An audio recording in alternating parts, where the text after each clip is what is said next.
दोस्तों वैसे तो देश में देश की बेटियों के लिए कई प्रकार के कायदे कानून यहाँ पर बनाए गए हैं, जिसमें एक शिकायत करने बल से सामने वाले आरोपी खिलाफ एफआईआर तक दर्ज कर दी जाती है। लेकिन एफआईआर तब दर्ज की जाती है जब सामने वाला व्यक्ति कोई आम आदमी हो। लेकिन क्या होगा जब सामने वाला आरोपी 6 बार का मेंबर ऑफ पार्लियामेंट तथा एक बाहुबली नेता हो? जी हाँ, हम बात कर रहे हैं ब्रजभूषण शरण सिंह, जो कि रेसलिंग फेडरेशन ऑफ इंडिया के अध्यक्ष हैं और 6 बार बीजेपी के सांसद यहाँ पर रहे हैं, जिनके खिलाफ 4 महीने से देश के लिए मेडल लाने वाली सारी की सारी महिला बेटियां, जो पहलवान बेटियां हैं, उन्होंने सेक्सुअल हरासमेंट का आरोप यहाँ पर लगाया है। आप साक्षी मलिक के इस वीडियो पर नजर डालिए, जहां पर उन्होंने देश के लिए मेडल जीतकर पूरे के पूरे देश का नाम पूरी दुनिया में यहाँ पर रोशन कर दिया था। उनकी आंखों में देश के लिए काफी ज्यादा खुशी है और उनकी खुशी पर पूरा का पूरा देश यहाँ पर झूम रहा था। और वहीं साक्षी मलिक का एक और वीडियो देखें जहां पर उनकी आंख में आंसू है और वो अपनी बातों को मनवाने के लिए धरने प्रदर्शन बैठी है दिल्ली में जंतर मंतर पर। क्या इस बार इनके आंसू किसी भी नेता को यहाँ पर नहीं दिखाई दे रहे हैं?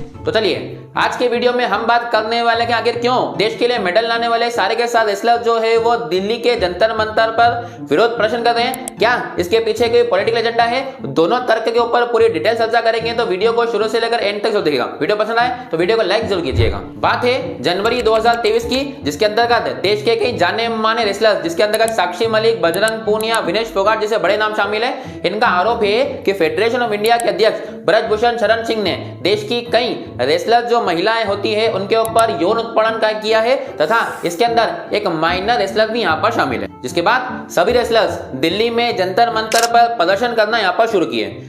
प्रदर्शन की बात जैसे जैसे देश में फैलती जा रही थी, वैसे वैसे इनके साथ में कई सारे लोग और यहाँ पर जुड़ के आ रहे थे। विनेश फोगाट ने एक इंटरव्यू में ये कहा है कि पहले तो केवल 2 से 3 ऐसी महिलाएं थी जिन्होंने प्रूफ के साथ में बात प्रूफ कर पाती कि उनके ऊपर यौन उत्पीड़न हुआ है। लेकिन जैसे जैसे आंदोलन लोगों से जुड़ता चला जा रहा है, अब इन महिलाओं की संख्या बढ़ चुकी है और अब 5 से 6 ऐसी महिलाएं तो इस बात को यहाँ पर प्रूफ कर सकती है। आंदोलन को बढ़ता चला देख देश के खेल मंत्री अनुराग ठाकुर तथा ओलंपिक एसोसिएशन की अध्यक्ष पीटी उषा यहाँ पर इन रेसलर्स से आकर मिलती है और कहती है कि उनको आश्वासन देते हैं कि हम इस बात की निष्पक्ष जांच करेंगे, तथा 2 कमेटी का भी गठन यहाँ पर किया गया जो आरोपों की निष्पक्ष यहाँ पर जांच करेगी। अनुराग ठाकुर के द्वारा यह तक कह दिया गया था कि इन कमेटी को रिपोर्ट देने में केवल 4 सप्ताह लगेंगे और तब तक के लिए ब्रजभूषण शरण सिंह को अपने पोस्ट से यहाँ पर हटाया जाता है। वहीं अगर अब दूसरी तरफ बात करते हैं तो ब्रजभूषण शरण सिंह का कहना है कि उन पर लगाए गए सारे के सारे आरोप बेबुनियाद है। अगर कोई भी लड़की इस बात को प्रूफ कर देती है तो वो किसी भी प्रकार की सजा के लिए यहाँ पर तैयार है।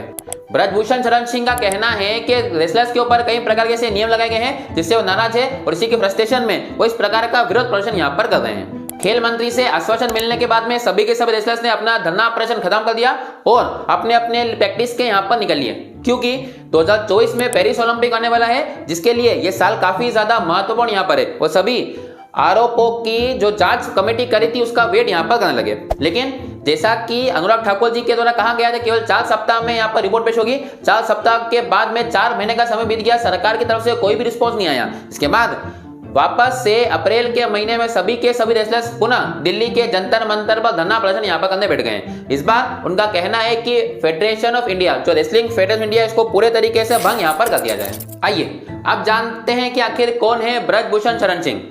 लखनऊ से कुछ ही दूरी पर एक जिला पड़ता है गोंडा, और गोंडा से 1991 से लेकर अभी तक में 6 बार के मेंबर ऑफ पार्लियामेंट बनते हैं ब्रजभूषण शरण सिंह।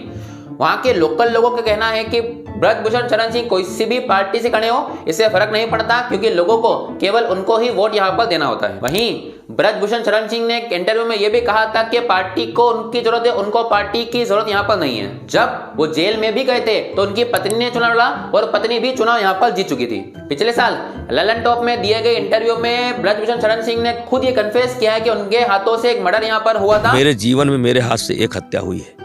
लोग जो कुछ भी कहें, मैंने एक हत्या की है। रविंदर को जिस आदमी ने मारा है, मैंने हाथ छुड़ा करके और उसको तुरंत राइफल से उसके पीठ पर रख करके मारा। और इतना होने के बावजूद भी सरकार ने उनके खिलाफ किसी भी प्रकार का एक्शन यहाँ पर नहीं लिया। इसके अलावा भी ब्रजभूषण शरण सिंह के ऊपर आईपीसी की धारा 307 अटेम्प्ट टू मर्डर, आईपीसी 148 जैसे टोटल मिलाकर 30 से ज्यादा केस यहाँ पर शामिल किए गए हैं। 2019 में जब उन्होंने अपना एफिडेविट पेश किया तब उनके ऊपर 4 क्रिमिनल केस यहाँ पर पेंडिंग थे। जब भी उनके ऊपर किसी भी प्रकार केस यहाँ पर लगाया जाता है तो वो हर केस से यहाँ पर छूट जाते हैं, या तो गवाह नहीं मिलते या फिर गवाह मिलता तो है लेकिन वो कोर्ट तक नहीं पहुंच पाता। अब एक दूसरा पक्ष ये भी कहता है कि जिन लड़कियों के ऊपर यौन उत्पीड़न का आरोप लगा है वो लड़कियां खुलकर सामने क्यों नहीं आती। इस बात का जवाब तो आपको ब्रज भूषण पांडे के इतिहास देखकर यहाँ पर हो गया होगा। लेकिन जो रेसलर सामने आए उनका कहना है कि अगर देश के प्रधानमंत्री और देश के गृह मंत्री उनसे मिलने का वादा करते हैं तो वो महिला उनसे मिलने को तैयार है और वो सबूत के साथ में इस बात को प्रूफ कर देगी कि ब्रज भूषण शरण सिंह ने उनके ऊपर सेक्सुअल असॉल्ट यहाँ पर किया है। हालांकि इन सभी रेसलर्स का एक पॉइंट काफी ज्यादा मजबूत है कि जब वो देश के लिए मेडल लेके आते हैं तो सभी बड़े बड़े नेता उनको प्रोत्साहित करते हैं, लेकिन जब हम स्पोर्ट्समैन को हम सभी को किसी प्रकार की समस्या का समाधान यहाँ पर करना पड़ता है तो एक भी नेता हमारे सामने आता। अब रेसलर्स की मांग को सुनना और जल्दी सुनना देश में काफी ज्यादा जरूरी यहाँ पर है, क्योंकि यही वो लोग हैं जो देश के लिए मेडल आते हैं, देश का नाम पूरी की पूरी दुनिया में यहाँ पर रोशन करते हैं। और ये मुद्दे का जो इम्पैक्ट है वो आने वाली रेसलिंग के जनरेशन पर भी यहाँ पर पड़ सकता है, क्योंकि आप भारत में ओलंपिक का इतिहास तो जानते ही होंगे और अगर इस प्रकार के केस यहाँ पर निकलकर सामने आएंगे तो हमारा इतिहास और भी ज्यादा यहाँ पर दिक्कत वाला हो सकता है, क्योंकि हम पहले ही ओलंपिक में काफी कम मेडल यहाँ पर लेके आते हैं। आज भी रिपोर्ट के मुताबिक भारत में केवल 17.5% महिला ही जो है वो वर्क फोर्स में बाहर निकलकर काम कर पाती है। इसका मतलब ये है कि आज भी हर जगह पर जो पैट्रियार्की है पुरुष प्रधान है और स्पोर्ट्स में आज भी ऐसा मानते हैं कि स्पोर्ट्स में पुरुषों की भागीदारी यहाँ पर ज्यादा मानी जाती है। उसके बाद भी ये 17.5% महिला अपने घर से निकलकर लड़कों के साथ कंधे से कंधा मिलकर अगर देश के लिए मेडल लाने काम करती है तो काफी सराहनीय काम है। उसके बाद भी अगर ऐसे प्रकार के आरोप यहाँ पर लगाए जाएंगे तो इस पर इनका बहुत बुरा यहां पर असर पड़ सकता है। इस कारण से इस मामले की बिल्कुल निष्पक्ष जांच होनी चाहिए और जो भी आरोपी हो उसको कड़ी से कड़ी सजा यहां पर मिलनी चाहिए, जो कि देश के लिए काफी ज्यादा महत्वपूर्ण यहां पर है। आप एक बात पर और गौर कीजिएगा, आखिर ऐसा क्यों होता है कि देश के जितने भी स्पोर्ट्स फेडरेशन है, उनके जितने भी अध्यक्ष हैं वो सभी के सभी नेता यहाँ पर बनते हैं। क्यों ना इन फेडरेशन का अध्यक्ष जो है पुराने खिलाड़ी को बना जाए, ताकि उन सभी को ये सारी की सारी समस्या समझ में आए, क्योंकि वो सारी समस्या यहाँ पर फेस कर चुकते हैं। आप इस बारे में क्या सोचते हैं कमेंट सेक्शन में जरूर बताएं। वीडियो अगर पसंद आए तो वीडियो को लाइक कीजिए और चैनल को सब्सक्राइब करना बिल्कुल भूलिए। मिलते हैं अगली वीडियो में, तब तक के लिए जय हिंद।